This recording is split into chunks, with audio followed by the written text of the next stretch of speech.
Assalamualaikum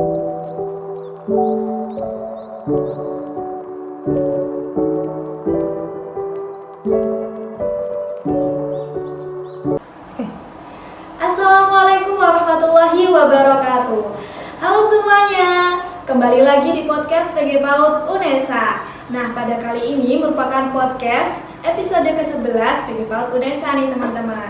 Gimana nih kabarnya teman-teman sobat penonton yang ada di rumah? Aku harap kalian baik-baik saja ya. Nah, pada kali ini kita akan sharing nih tentang tema yang sangat menarik yang pastinya sangat berkaitan erat dengan mahasiswa.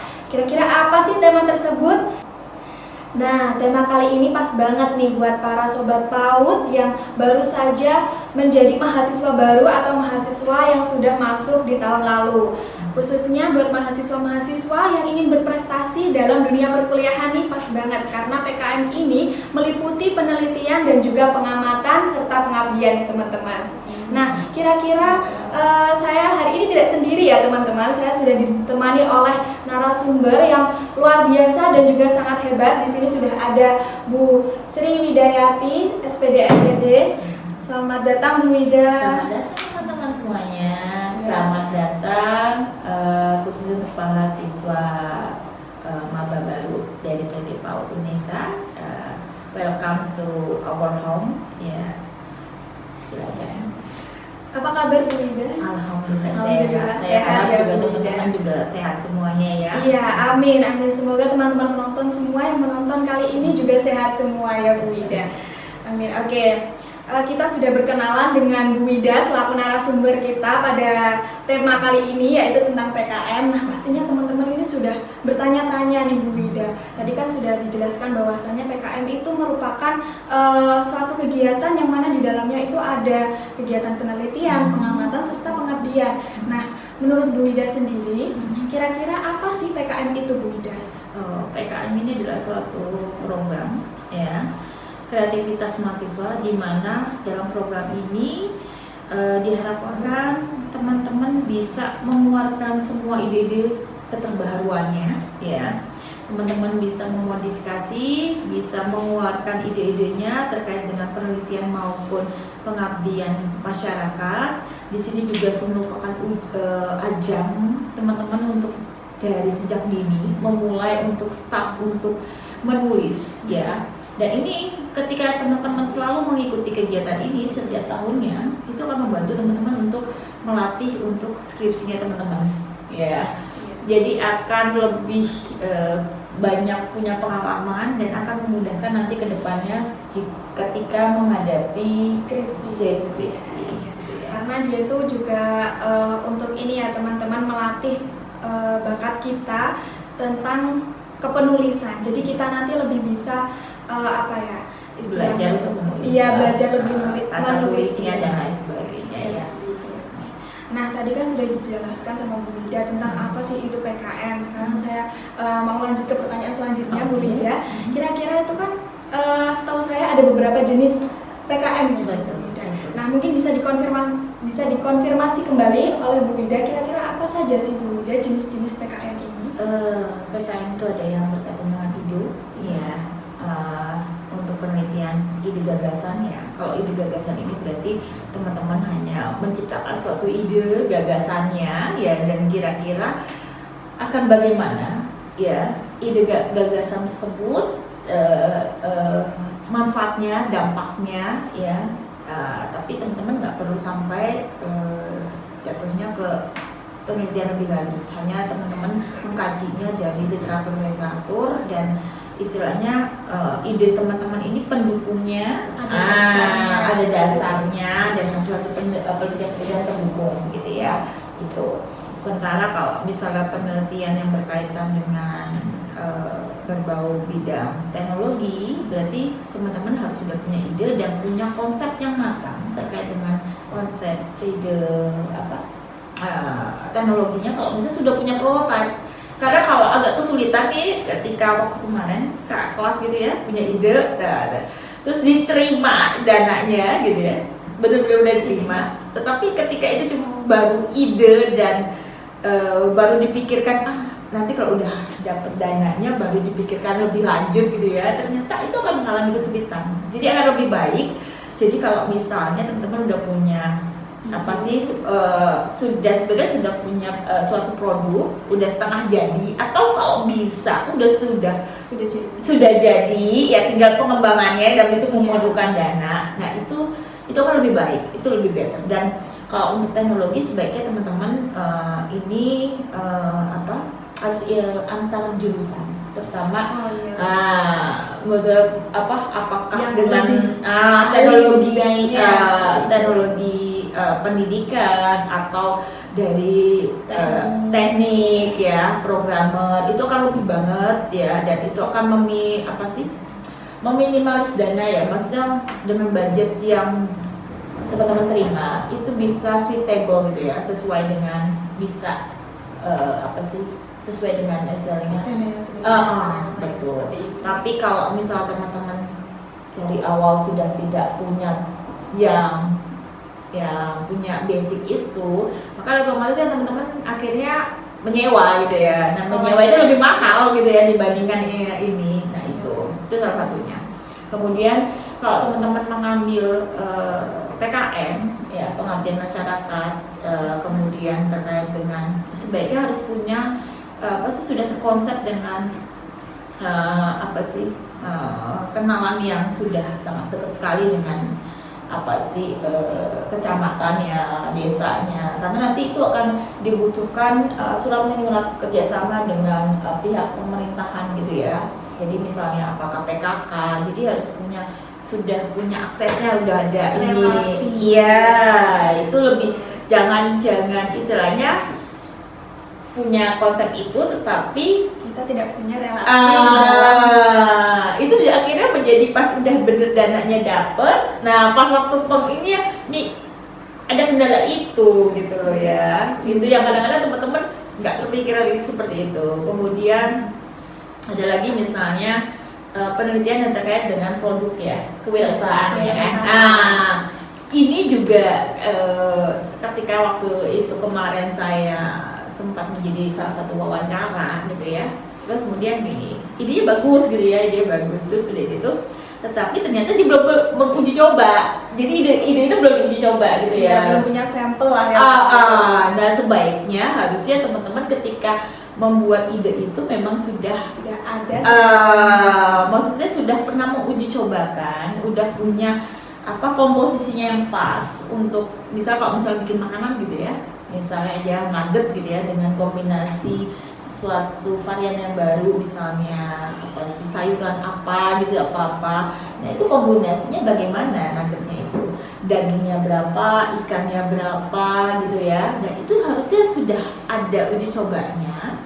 Kemudian itu akan memudahkan untuk memformulakan, tinggal istilahnya bagaimana casingnya dan lain sebagainya gitu. Itu akan lebih mantap. Jadi ketika teman-teman bikin proposal mengenai kewirausahaan gitu ya, itu kalau bisa sudah ada kayak sampel prototipe yang untuk difotokan, sehingga itu untuk meyakinkan yang menjadi juri atau istilah yang menganalisis proposalnya akan didanai atau tidak gitu ya, karena saingan kalian banyak gitu loh. Kalau misalnya kurang meyakinkan, hanya istilah cuma paparan tentang kalimat saja ya kan, terus tidak ada sampel gambarannya, itu kurang meyakinkan juga, begitu ya teman-teman. Jadi itu tadi ya teman-teman, mungkin beberapa jenis PKM yang disimpulkan oleh Bu Ida, bahwasanya tadi terdapat PKM yang hanya mengamati saja, ada PKM ada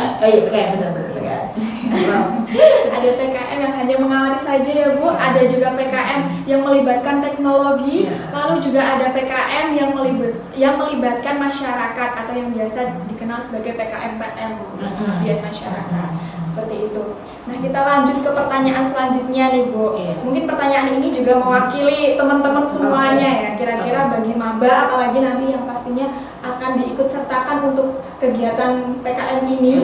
Nah, kira-kira apa sih manfaat mengikuti PKM ini Bu, agar kita tuh lebih semangat lagi mengikuti PKM? Dan kalau di tahun lalu kan karena kita kurangnya atau minimnya pengetahuan tentang PKM, jadi kita tidak semangat untuk mengikuti. Iya, ini berkaitan dengan antusiasme dari mahasiswa ya. ini kebermanfaatannya sangat luar biasa karena ini benar-benar melatih teman-teman untuk belajar untuk menganalisis, kemudian benar-benar bagaimana merangkai kalimat, ya, kata demi kata. Jadi nggak sembarangan, ternyata kalau kita menulis itu perlu latihan teman-teman, ya. Dan jadi dengan teman-teman mengikuti ini, teman-teman akhirnya mau nggak mau kan membaca, iya kan? Oh, contoh PKM tentang kata, misalnya Bu Wida tertarik misalnya untuk teknologi, ya, anak PKM teknologi, maka Bu Wida harus membaca contoh-contoh yang pernah berhasil PKM yang terkait dengan teknologi, pemaparannya bagaimana, isinya bagaimana, sehingga ketika membuat proposal, jadi saya tahu bagaimana latar belakang yang bagus, ya, dan kemudian isinya, kontennya bagaimana gitu, dan itu benar-benar kebermanfaatnya nanti akan berdampaknya nanti setelah teman-teman mau nanti skripsi. Dan harapannya ketika teman-teman ini sudah terlatih, ya, maka harapannya kalau memang teman-teman ini bagus, itu bisa menjadi PIMNAS, dan itu suatu menjadi kebanggaan kan, tingkat nasional gitu ya, bisa lolos sampai tingkat nasional gitu ide kita. Nah itu adalah suatu kebanggaan tersendiri pastinya. Ya Bu, tadi kan sudah dijelaskan bahwasanya suatu kebanggaan sendiri apabila kita sampai lolos tahap PIMNAS, ya Bu. Iya. Kira-kira nih, saya kan juga pernah mendengar nih Bu, bahwasanya ada privilege untuk mahasiswa UNESA apabila sampai lolos PKM tahap PIMNAS. Kira-kira privilege seperti apa sih Bu? Iya, privilege otomatis ya, Anda akan dikenal ya oleh dosen-dosen, bukan hanya di kalangan jurusan teman-teman, tetapi se-universitas. Nah itu kan menjadi salah satu privilege, ya. Satu. Yang kedua, teman-teman namanya istilah masuk ke berita, ya kan. Kemudian yang ketiga, otomatis pasti akan ada kemudahan terkait dengan istilahnya bimbingan untuk tugas akhir, ya kan. Jadi otomatis akan dengan sendirinya pasti akan memudahkan teman-teman untuk istilahnya untuk mendapatkan hal-hal yang istilahnya terkait dengan tugas akhir, maupun istilah kalau misalnya ada studi banding dan lain sebagainya, terus kemudian ada kunjungan ke ada lembaga lain kunjungan, otomatis kan teman-teman akan diikut sertakan kan untuk dikenalkan dan lain sebagainya. Itu kan banyak hal seperti itu yang bisa teman-teman lihat. Nah ini saya juga mau bertanya nih Bu, kira-kira bener nggak sih kalau misalkan kita sampai lolos PIMNAS kita akan dibebaskan tugas skripsi? Nah itu informasinya ya teman-teman, karena kebetulan nih saya sendiri kan belum ada nih dari PG PAUD ya. Kebanyakan itu teman-teman dari jurusan lain, yaitu dari dari teknik terutama, ya, dari otomotif, ya. Nah sepengetahuan saya demikian, karena logikanya ketika teman-teman sudah sampai tangkat, karena itu kan perlu tahapan-tahapan kan. Nah jadi hasil karya kalian itu kan berarti otomatis bagian dari suatu hasil penelitian atau kalau terutama terkait dengan penelitian, ya, itu berapa bagian dari penelitian dan ada pembimbingnya, ya. Otomatis ketika menjadi kalian bisa masuk menjadi timnas, itu bisa dihargai menjadi salah satu hasil karya dari bagian tugas akhir. Demikian. Ya, jadi seperti itu teman-teman, privilege ketika kalian nanti mengikuti PKM dan sampai lolos pada tahap-tahap berikutnya. Jadi jangan khawatir, kira-kira apa sih yang akan aku dapatkan kalau aku tuh ikut PKM. Nah ini tadi sudah dijelaskan oleh Bu Wida, ya teman-teman. Menurut saya gini teman-teman, jadi jangan aku nggak masuk ya 10 besar atau ini, tapi kalian harus men-challenge diri kalian, ya, apa yang kurang, mengevaluasi.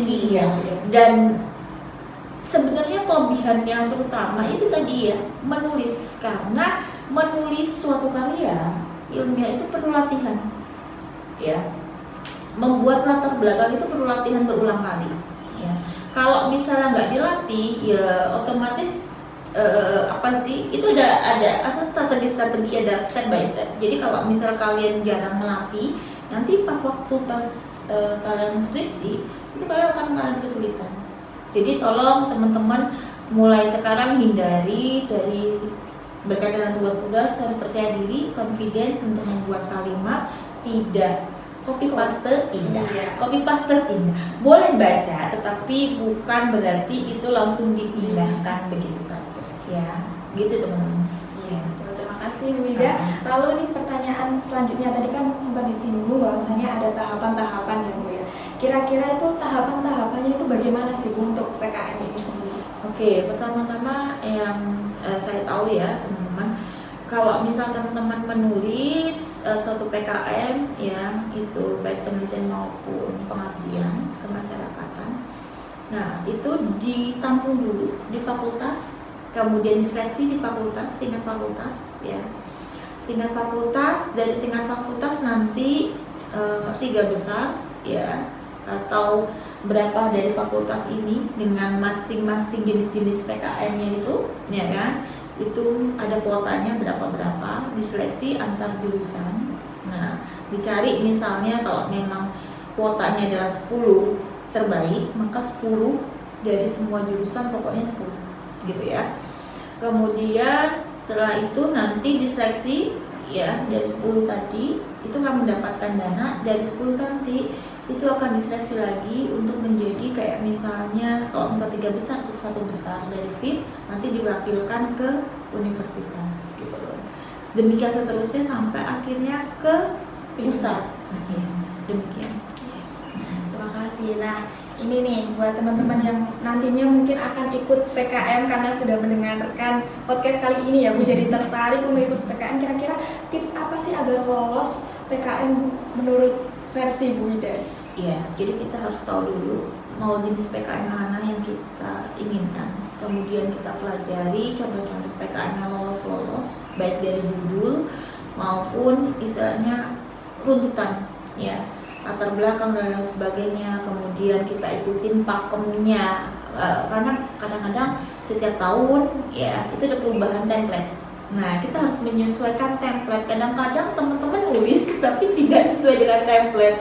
Terus juga nggak sesuai dengan permintaan administrasinya apa. Misalnya kalau udah lolos, administrasinya itu harus dipenuhi. Ya tadi ya, kalau misalnya terkait harus ada tanda tangan dari ketua RT, harus ada gitu loh. Dan kadang-kadang itu agak sedikit sepelekan gitu loh dari teman-teman. Jadi karena tadi ya, udah nanti aja gitu ya, gitu ya. Karena menunda-nunda. Dan juga nanti aja urusan itu, yang penting kalau udah diterima baru diurusin gitu ya. Ternyata nggak punya kenalan kan gitu. Terus kadang-kadang waktunya tuh mepet, tinggal cuma sehari atau 2 hari gitu ya. Nah seperti itu. Jadi itu hal-hal yang kecil yang harus teman-teman sudah siapkan dari awal gitu ya. Nah, jadi sesuai inginnya harus tahu jenis PKN-nya, kemudian pahami tentang pengertian PKN itu, kemudian baca-baca jenis-jenis PKN yang jenis itu, kemudian menulis dan pastikan judulnya eye-catching atau menarik. Dan harus sedikit berbeda, tidak yang umum. Maksudnya yang umum, oh dulu ini guys, supaya ada ini. Mencari yang berbeda. Harus ada inovasinya. Soalnya kalau teman-teman judulnya istilah seperti pasaran, otomatis yang menyeleksi kan udah gini, oh ini sudah banyak, gitu ya. Jadi harus ada inovasi keterbaruan. Nah, terus ini kan tadi sudah disebutkan tips-tipsnya. Kira-kira dari pengalaman pribadi Bu Ida ini, apakah pernah sih Bu mengikuti PKM sendiri? Mahasiswa bimbing saya ada. Ya, saya sudah dapat 2 kali atau 3 kali gitu ya. Ya itu tadi program-program ketika sudah dapat gitu ya. Nah, tadi idenya bagus, tapi pas waktu dapat dananya kebingungan karena itu tadi berkaitan dengan teknologi, dia nggak punya channel orang teknologi, akhirnya nggak sesuai dengan apa harapan dari judul tersebut gitu ya. Itu satu. Yang kedua, yang berkaitan dengan kewirausahaan nih, yang saya sering ini adalah tantangannya adalah ketika kalian mendapatkan dana beasiswa kan diharapkan akan terus berlanjut ya. Nah ini kadang-kadang ketika udah dapat dana PKM mungkin nggak berlanjut. Nah itu loh yang saya sayangkan gitu loh ya. Harusnya itu bisa menjadi istilah modal kecicilan kemudian untuk dilanjutkan gitu. Iya, bisa ini Bu ya, Kontinuitas. melatih mahasiswa untuk berwirausaha Betul. sejak dini seperti itu. Mungkin itu saja Ibu pertanyaan-pertanyaan yang mewakili audiens kita yang ada di rumah tentang Oke. PKM. Saya ucapkan terima kasih sekali sudah datang di podcast Sama-sama. MPPG PAUD pada hari ini. Ya semoga Bu Wida tidak kapok ya bertemu dengan saya dan teman-teman semuanya. Oke teman-teman, mungkin itu saja yang dapat Bu Wida sampaikan. Sebelum saya tutup, saya akan membacakan kesimpulan dari penjelasan PKM yang sudah dijelaskan oleh Bu Wida ini. Nah, jadi PKM itu merupakan suatu program kreativitas mahasiswa yang mana di dalamnya itu merupakan ada program penelitian, pengamatan, dan juga pengabdian masyarakat yang mana jenis-jenisnya itu ada banyak sekali. Yang apabila disingkat tadi ada 3 oleh Bu Wida, ada yang berkaitan dengan teknologi, lalu ada yang berkaitan dengan penelitian, dan juga ada yang berkaitan dengan pengabdian masyarakat. Selain itu, kita harus memahami dan juga mengikuti tips-tips yang sudah diberikan oleh Bu Wida. Kita tidak boleh menyepelekan hal-hal kecil, contohnya saja seperti tanda tangan dan juga membuat sampel ya Bu, iya, untuk keberlangsungan dan juga kelancaran PKM kita nanti. Mungkin itu saja yang dapat saya sampaikan selaku host hari ini. Apabila saya dan juga Bu Wida terdapat kesalahan baik perilaku maupun perkataan, kami mohon maaf. Saya akhiri. Wassalamualaikum warahmatullahi wabarakatuh. See you teman-teman.